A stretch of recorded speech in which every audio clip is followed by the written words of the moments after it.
Oh, my precious. I love you so much. Oh, don't think I forgot about you. I love you too. Oh, and how could I forget about you guys as well? Don't worry. We're gonna show these people you don't have to be afraid any longer. YouTube, what's going on? Welcome back to the channel. Welcome to this video. In this video, you and I are gonna be talking about, are low carb diets better? Better for what? Well, better for fat loss, first and foremost, or better for muscle building, getting stronger, performing the best you possibly can in your workouts. We're gonna talk all about those little beautiful creatures that I showed you earlier in the video. So let's go ahead and dive right in. We're gonna be talking about, are low carb diets better for fat loss? And I mean, when I say better, I mean, are they more effective? Do they help you lose more body fat, burn more body fat? How is it gonna help you and what's the difference? So first and foremost, when it comes to losing fat, notice how I said fat loss and lose weight. They're two different things, right? Because you might be shocked by this, but yes, when you do a low carb diet, you might very well lose more weight initially when you first start a very low carbohydrate diet. If you've ever done it personally, or if you've ever seen anybody who, like, maybe they, for whatever reason, went and did keto and they lost a ton of weight in the first 1, 2, 3 weeks. Or maybe you've done it yourself where, you cut out sugar or you cut out carbohydrates or you only eat fucking lean meats and veggies for every single meal, every single day, every single time. And maybe you did lose weight very quickly in the beginning, but here's the thing. You're not inherently losing a lot of fat from that. You are losing a lot of weight, and let me explain to you why.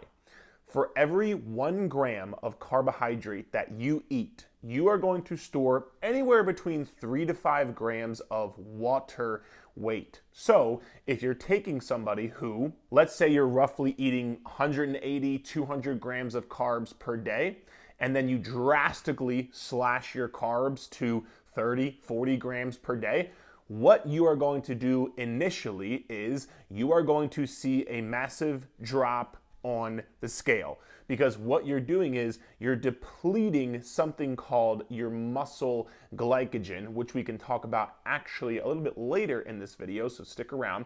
But you're depleting your muscle glycogen, which is going to be depleting your water weight storage, which is why you might actually see you lose weight quicker in the beginning of the process. And this is really important you understand this, because number one, it's just in the beginning and you're just gonna lose some water weight. And somebody might think oh, okay, well, I'll just go really low carb in the beginning and I'll go back to normal later. Well, sure, but you're just gonna gain the weight back later, because if you go very low carb, 30, 40 grams of carbs per day, and then you start eating more carbohydrates again, you're going to fill up those glycogen storages one more time. Because like I said, for every 1 gram of carb you eat, you store 3 to 5 grams of water weight. And so if you're gonna go oh, I'm just gonna go low carb for 2 weeks, well, what happens is people will lose a lot of weight and then they'll gain a lot of weight back. This can send you into a spiral because you think you're doing something wrong. You think you're fucking something up. You think you're gaining all of your body fat back. Or,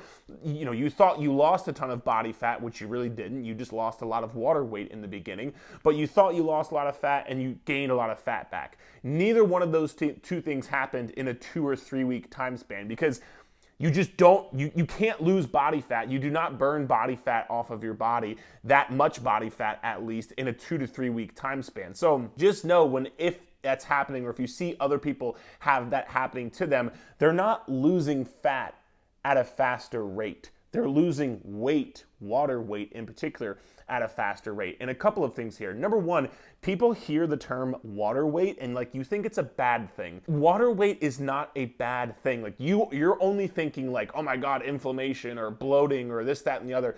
You need water weight for, you want to be able to, for example, and again, we'll talk about this, but you want to be able to have water weight inside of your muscles. Your muscles are primarily water. which is why water weight inside of your muscles is actually a really good thing. You want water weight for your tendons, ligaments, joints, connective tissue, all of these things as well. So water weight is not inherently a bad thing. Just please understand that and notice that. I get questions all the time. Eric, how do I get rid of my water weight? You don't want to get rid, your body is mostly water. You don't want to get rid of your water weight.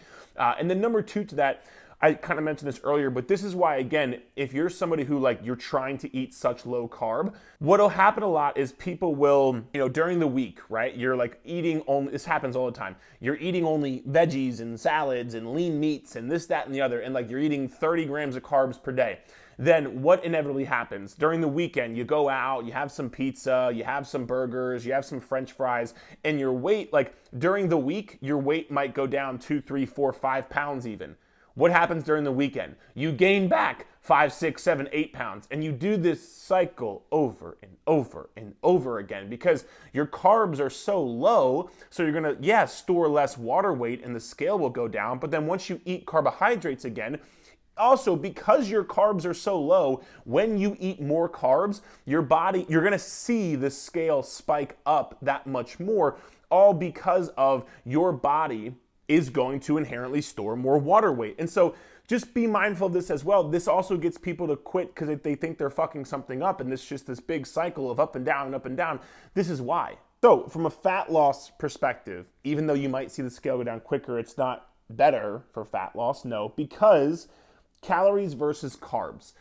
If your calories are equated for, so if you take somebody who's doing a low carb diet and they're eating 2,000 calories, and you're taking somebody who's eating a moderate to high carb diet and they're eating 2,000 calories, and again, 2,000 calories for them is the same calorie deficit. So for example, if both people, their maintenance calories are, call it 2,500 calories, and they are eating 2,000 calories, both of those people are in a 500 calorie deficit.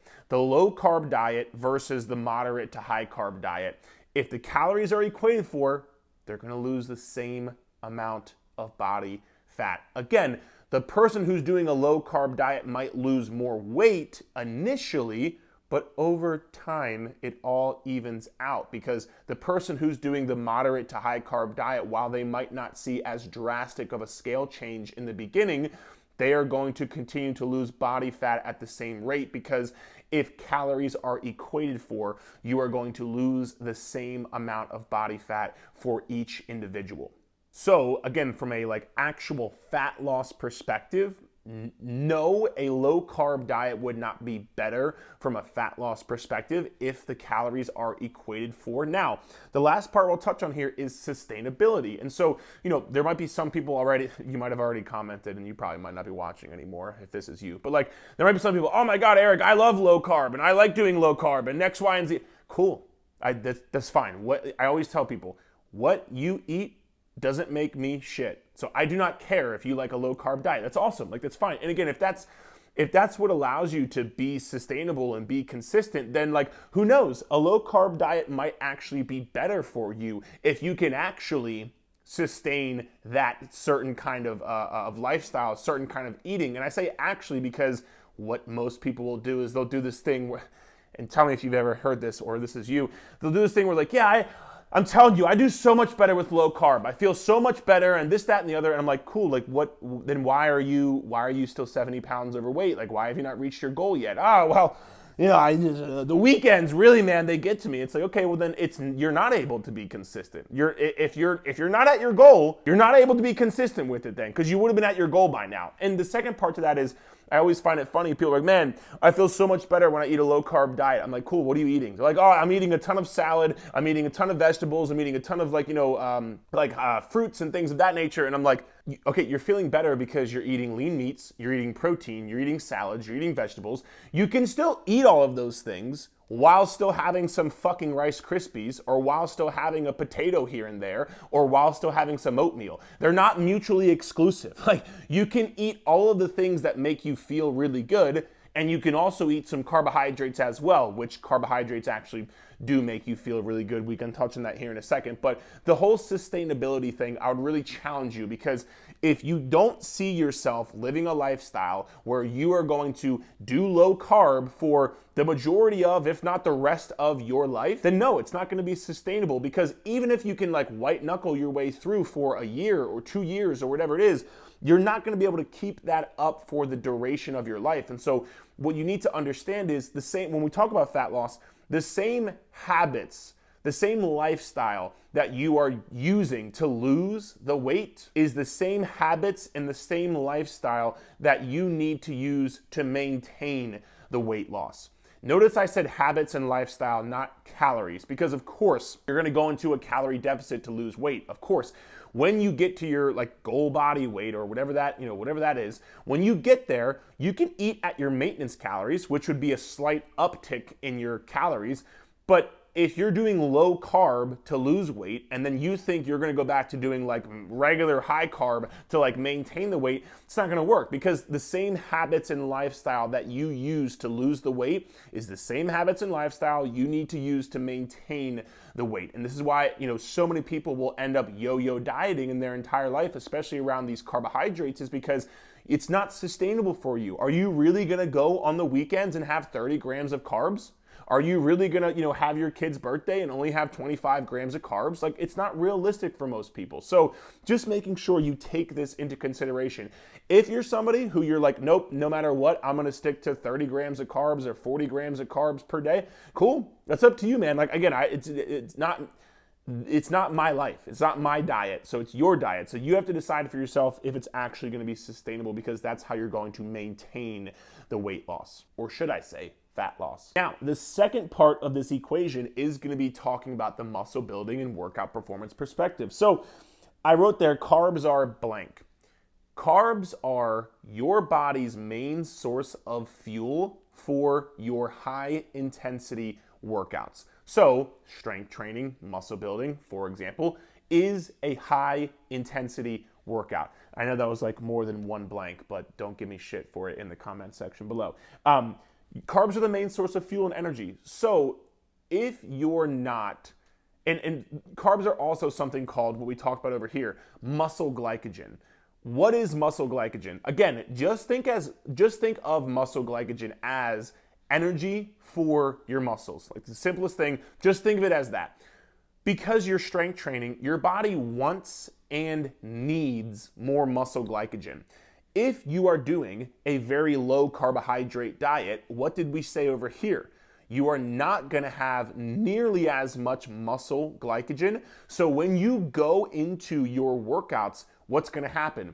Your energy for your muscles is way down. So you're going to get into your workouts and you're not going to be able to lift as much weight. You're not going to be able to lift as many reps. You're not going to be able to push yourself as hard or as close to failure, and you're going to be exhausted more. You won't if you've ever seen somebody trying to do keto and work out, that's why a lot of people who do keto don't lift weights and don't work out, because they just don't have the energy for it. Their muscles don't have the energy for it because they have no muscle glycogen. So if you're doing that and you're lifting less weight and you're not going as close to failure and you can't finish your workouts and you're exhausted and you can't push, do you think you're going to have good performance?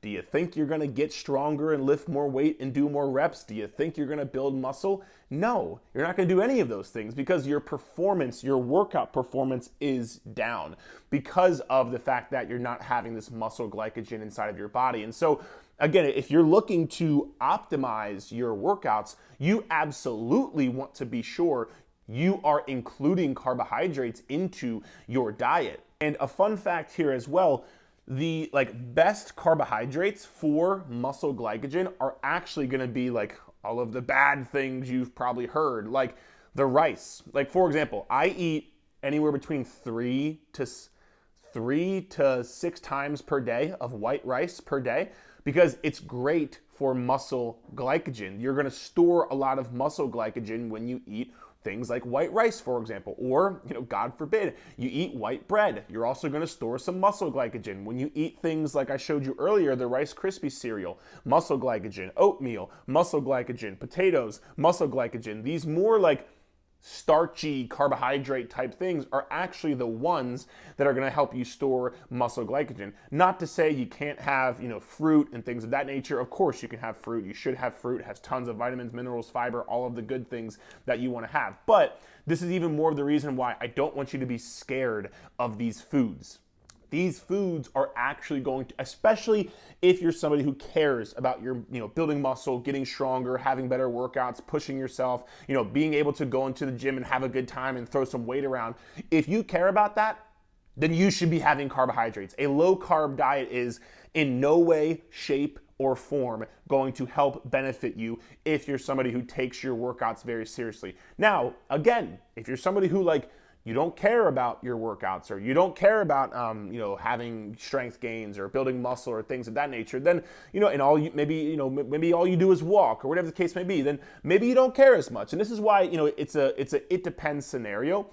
So if you're that person, maybe not. But if you're somebody who does actually give a shit, carbohydrates are absolutely it's such a massive difference. And again, if you're somebody who you've done both, if you've done low carb and you go back to higher carb when you do a workout, it's just it's an absolute world of a difference. And so no, if you want to optimize your workouts, especially your strength training workouts, high intensity workouts, you want to be able to make sure you have the main source of fuel. Remember, it's the main source of fuel. So it's just like a car. If you're trying to if you have a Ferrari and you're trying to make it go fast and you're trying to fuel it up, you're if you have no gas and you have just the regular unleaded, you need fucking full tank and premium to make sure you can optimize the performance of that vehicle.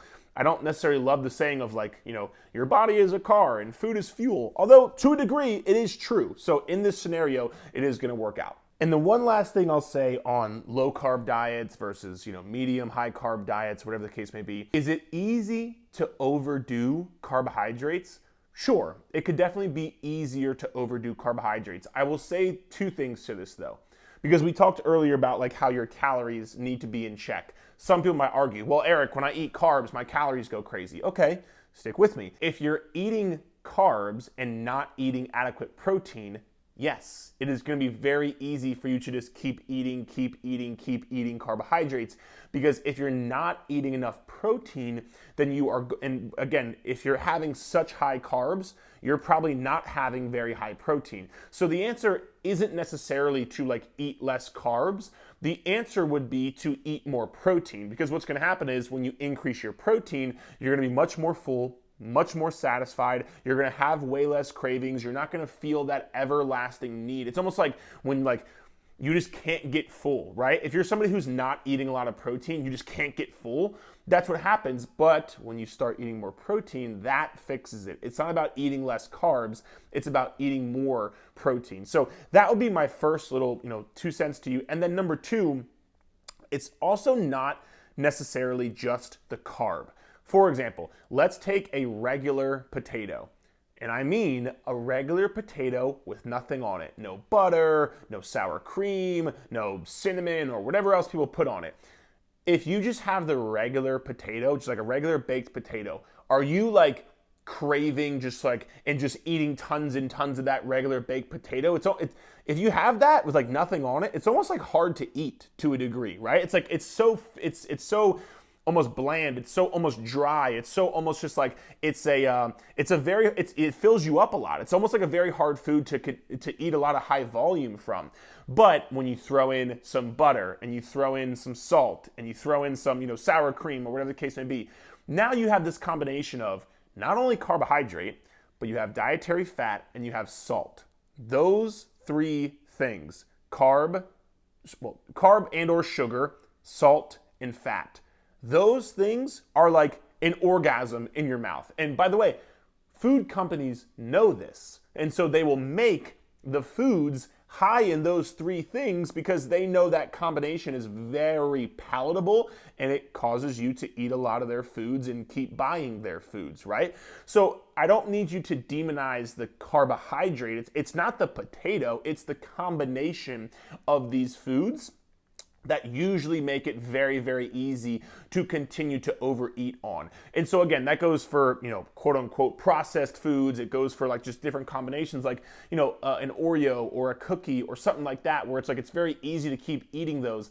It's not necessarily because of the carb, it's because of the combination of those three things. And so I would just say, be mindful of how much of those three things you're consuming. This is why I tell people, you should be following like the 90-10 rule. 90% of your diet should be coming from nutrient-dense, one ingredient whole foods, like eggs, that's a one ingredient, oatmeal, one ingredient, banana, one ingredient, chicken breast, one ingredient, pepper, one ingredient, nutrient-dense whole foods. If it grew from the ground, if it flew in the sky, if it roamed the earth, or if it swam in the ocean. Almost forgot that one. But those four things, that's a nutrient-dense whole food. Everything else kind of like is processed in a lab. And like I said, these food companies know that this combination of food is very addicting and very palatable, so they make it very easy for you to overeat on. So again, you don't need to demonize a carbohydrate for that. Just be aware of like, okay, cool, I know these foods, the combination of these foods and these ingredients is gonna be very easy to overeat on. Just be mindful of how much of that you're consuming. And guys, that is it for the video. I hope you enjoyed. If you did, please subscribe to the channel. If you're not already subscribed, I'm gonna kick you in the private parts, maybe. So subscribe to the channel. If you liked the video, feel free to give it a thumbs up and let me know below if you enjoyed this video and or if you learned something from it. I hope you did, hope it helped, and we'll chat soon.